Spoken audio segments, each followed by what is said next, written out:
Hey, small talkers. Thank you for joining me. Welcome back to Small Talking with Stacy. One of the things that I want to talk about is something that happened to me earlier this week. You never know your impact on someone. You never know your purpose. Well, I won't say you don't know your purpose. You may understand what your purpose is, but you might not. Just know you don't have any control over when it's going to be used. So earlier this week, I was scrolling and I saw that one of my Facebook friends had started a live. I never, or maybe correction, I rarely watch people's lives. And I don't know why. I don't know if it's the impatience because they wait for other people to come on before they start talking. And I'm like, my patience just I can't deal with it right now. I'll come back to it, and more than likely I get distracted, forget about it, and never go back to it. Okay, cool. But something was like, just watch this one. So I did. And it was about, this is someone that I know of. We don't know each other well, but we know who each other are. Cool. And she was making a video had gone live about someone that she knows that she had gone to high school with. I also know this person loosely. We all went to the same high school. They came out a year ahead of me. I did not know the person whose live it was, I knew of her in high school, but the person she was speaking of, I did not. I didn't know her until we were good and grown. We worked for the same organization, not in the same department, not in, nothing like that, but we knew each other because we were kind of each other's namesake. So I'm listening, and she's giving an anonymous account of someone who had been in an abusive relationship. And I don't mean like shoving, verbal, emotional, although those are all bad. Let me be clear. They're all bad.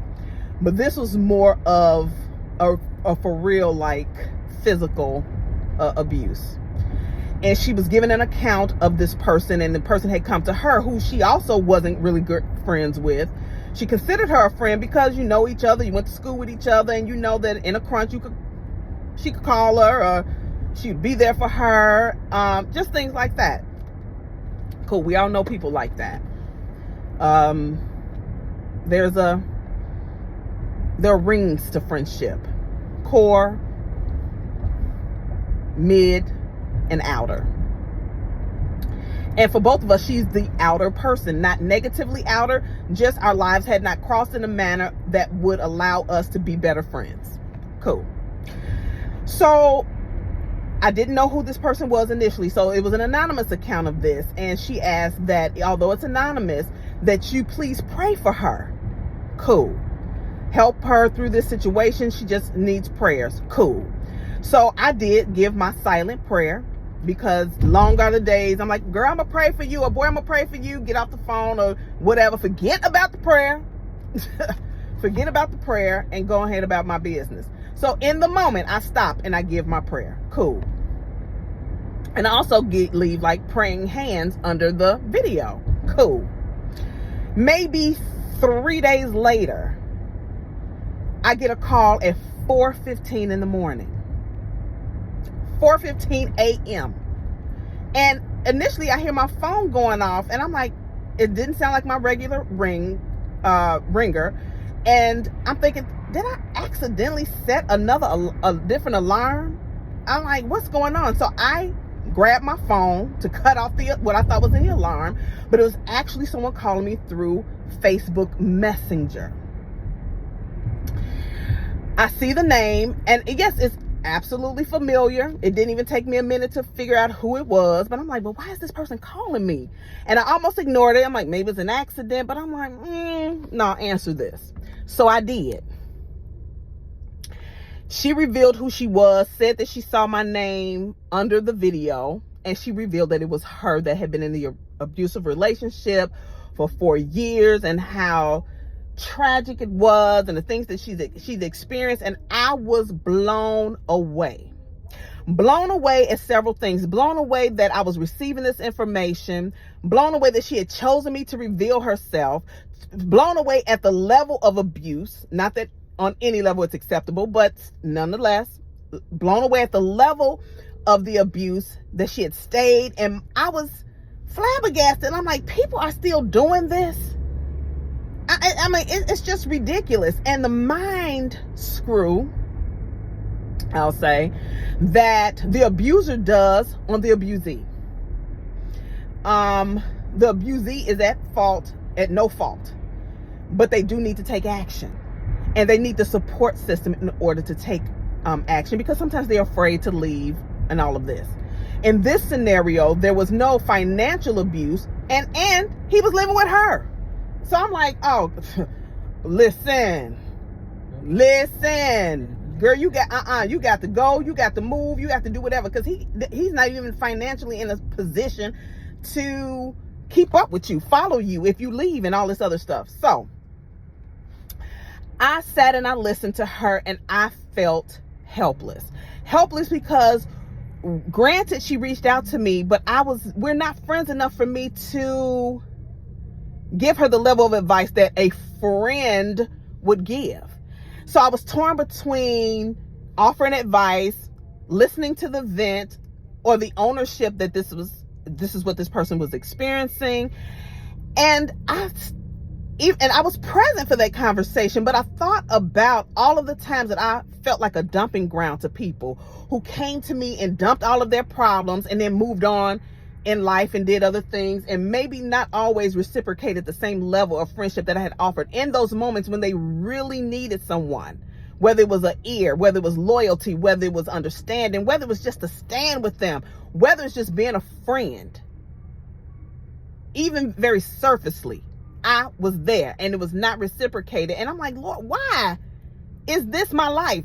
I'm not going to be there for people no more, because they're not going to be there. People not there for me. They don't want to hear me tell my side of not necessarily my side of the story, but like tell like when I'm hurting or things like that. And it was brought to me in that moment, like, this is your gift. You do have wisdom. You are a wise woman. And I use my own wisdom to the best of my ability. Sometimes I get it right on point. Sometimes I don't, but I'm human. But I am full of sage advice.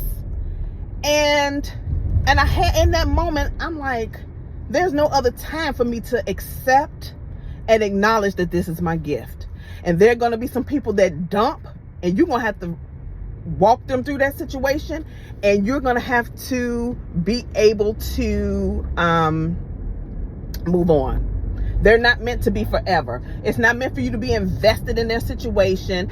Your responsibility is in that moment. If it goes beyond that, you'll know it. But if not, don't entangle yourself in other people's problems. Do what you need to do. And so, like I said, I did feel helpless because I didn't feel like I had the free reign or the authority in her life to make the suggestions that I wanted to. But I did make some. But I said, if nothing else, at 4:15 in the morning, baby, the Lord woke me up in this way, so that I could be there for her and I could pray. Less about being there for her, but so that I can pray. So I jump in and I was like, you know what? Before we get off of this phone, let me just pray for you. And I go in like, Father God, in the name of Jesus. Like, I started going in prayer. And in the midst of me praying, she was like, Stacy, I didn't know you had this in you. And it kind of threw me off. But I just kept talking because I'm like, girl, you need this prayer. And you could have held it to the side, but I guess she got more than what she was bargaining for in that situation. And it did me proud to know that that's where my heart went, instead of trying to take on her issues and fix it, so to speak, because I'm not Jesus. And that's not my job. And that's not what he had for me to do. So we prayed and got off the phone, and I didn't have much time left before I got up to go to work. Start getting ready to go to work. But I did kind of lay there and rested a little and thought, like, use your gift. Now, I probably should have been a therapist professionally.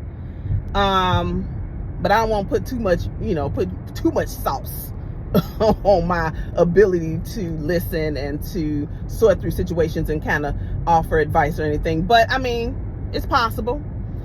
But it definitely made me say, don't run away from your gift. Just learn how to use it. Because when you don't know how to use your gift, you abuse it, or you allow it to abuse you. And that's not what we want to do.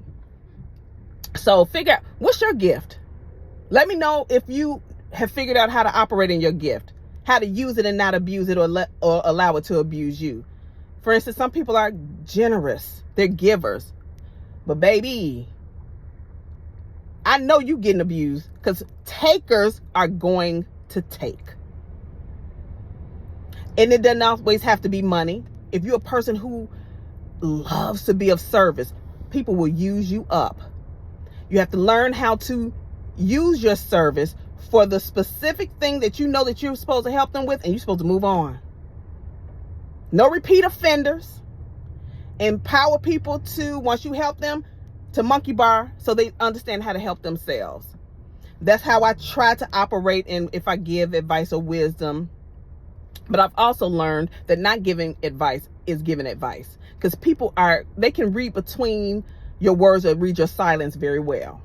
Don't underestimate people. So I just said this to say, operate in your gifts. Don't be afraid, because it's not other people, it's you knowing how to manage you and manage yourself. Let me know what you think about that. Talk to you later. Ciao.